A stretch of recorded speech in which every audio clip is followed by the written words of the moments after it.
Welcome back. Anambra State Governor Soludo has asked the federal government to release the leader of the indigenous people of Biafra, Nnamdi Kanu, to him, saying he is prepared to serve as a surety for the IPOB leader. Now, a court of appeal had last year acquitted and ordered the release of the IPOB leader, but the government says it has not exhausted its case against Nnamdi Kanu and has appealed against the judgment while detaining him. The government contended that the Court of Appeal erred in law when it struck out the pending charges against Nnamdi Kanu.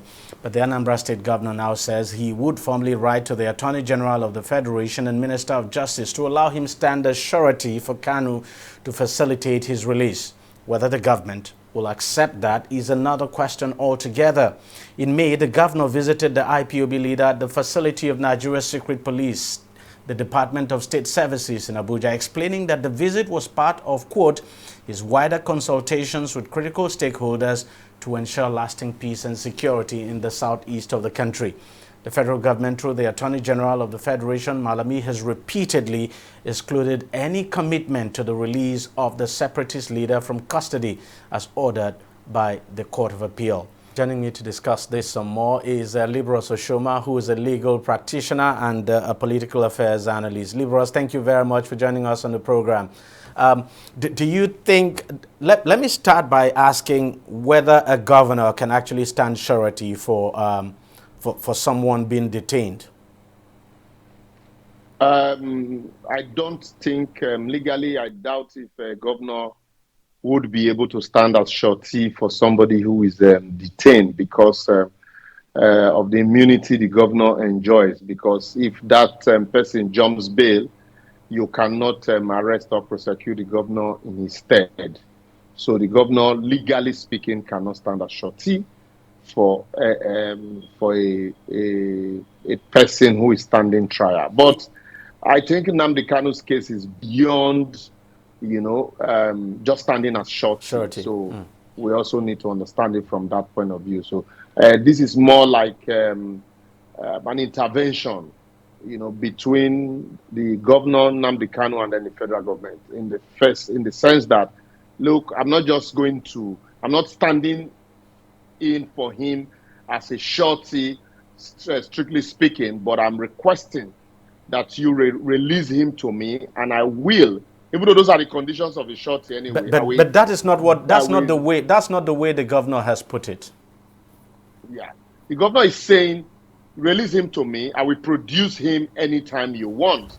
Because if you look at it, I think the governor is trying to find a political solution to this, quagmire and to this problem, especially given the uprising of the insecurity in the southeast and people using the continued incarceration of Nnamdi Kanu as an excuse, to consistently paint the government bad and cause mayhem.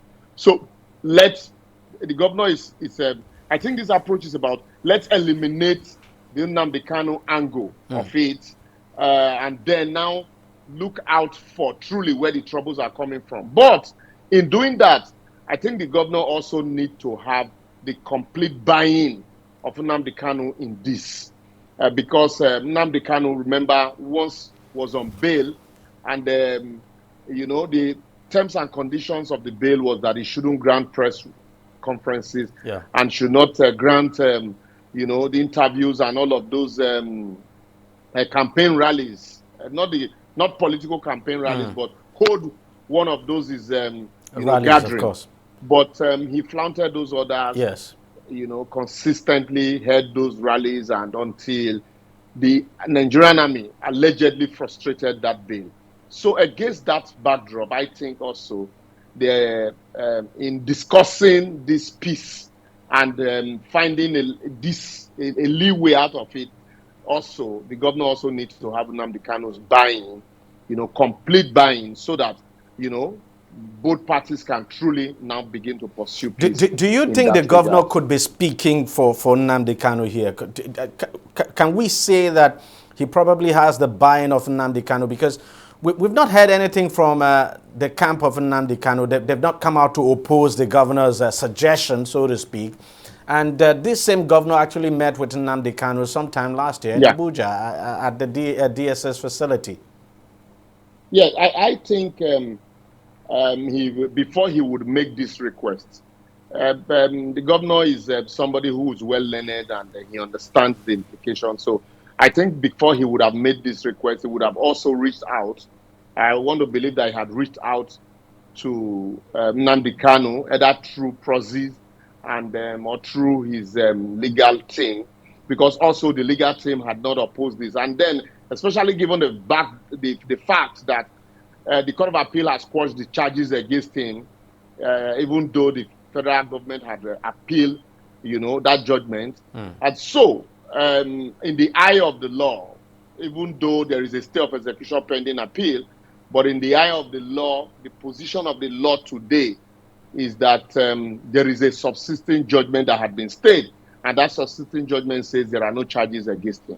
So the lawyers also will want to pursue any peace arrangement that we see to his release, from incarceration.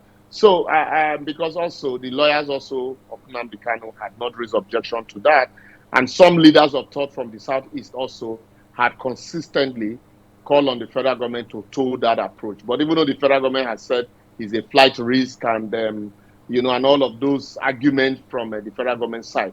But considering seriously the approach of the federal government to the Boko Haram, alleged repentant members of the Boko Haram, rehabilitating them, there had also been cried by some members, stakeholders and leaders of thought in the Southeast that if you are rehabilitating people who are known killers in the North, why don't you also find a way of also at least opening a stream or a window of dialogue with Nnamdi Kanu and his people? But the government also does not want to be seen as a weakling, in that regard, so that people cannot just take up arms against the state and then compel the government to begin to negotiate with them like they did with Niger Delta militants. So that's where the matter become a little bit dicey, and then there need to be a balance, on both sides, so that the peace will not be that piece of a graveyard. Now, do you think the release of Nnamdi Kanu would bring peace, so to speak, to the southeast of the country? Because as we speak today, there are quite a number of groups there that have sprung up. Even IPOB itself, somehow you could say is split. You have the Simon Ekpa faction that continues to dish out orders almost on a daily basis. I'm just wondering, do you think his release could bring some kind of peace and quiet in the southeast? Let's look at it from this prison. Yes, a lot of other factions would have probably definitely has sprung up, and some other people also would want to elevate themselves to the position and the level that Nnamdi Kanu enjoys today. Also, you had the Samuel Ekpa faction, who was alleged to be a deputy to Nnamdi Kanu, and then also there are some criminal elements also who are using the Nnamdi Kanu's incarceration and the name IPOB and Nnamdi Kanu also to foment trouble. Remember, also flowing from the Governor Soludo's interview, that most of the people they arrested, as regards this insecurity in Anambra State, are people from majorly the southeast, and then a lot of them from Anambra State also. You have a lot of jobless people, and then you have people also who also are disgruntled, who feel Nnamdi Kanu, it is their time to take a pound of flesh, not just from the society, but from people, the rich people, the big politicians in the society, who they feel had consistently shortchanged them. Just like the case of Asari Dokubo and co. The release of Asari Dokubo from incarceration did not bring peace, the desired peace to Niger Delta, until the other steps were taken, amnesty, even the amnesty till date did not end kidnapping, So that's why I'm saying that the release of Nnamdi Kanu will not, so we'll not deceive ourselves, will not just, it's not like the magic wand that once you release him, then the whole of the Southeast will automatically enjoy peace. No, there are persons who enjoys these criminal activities. There are also persons whose grievances are different from Nnamdi Kanu's own.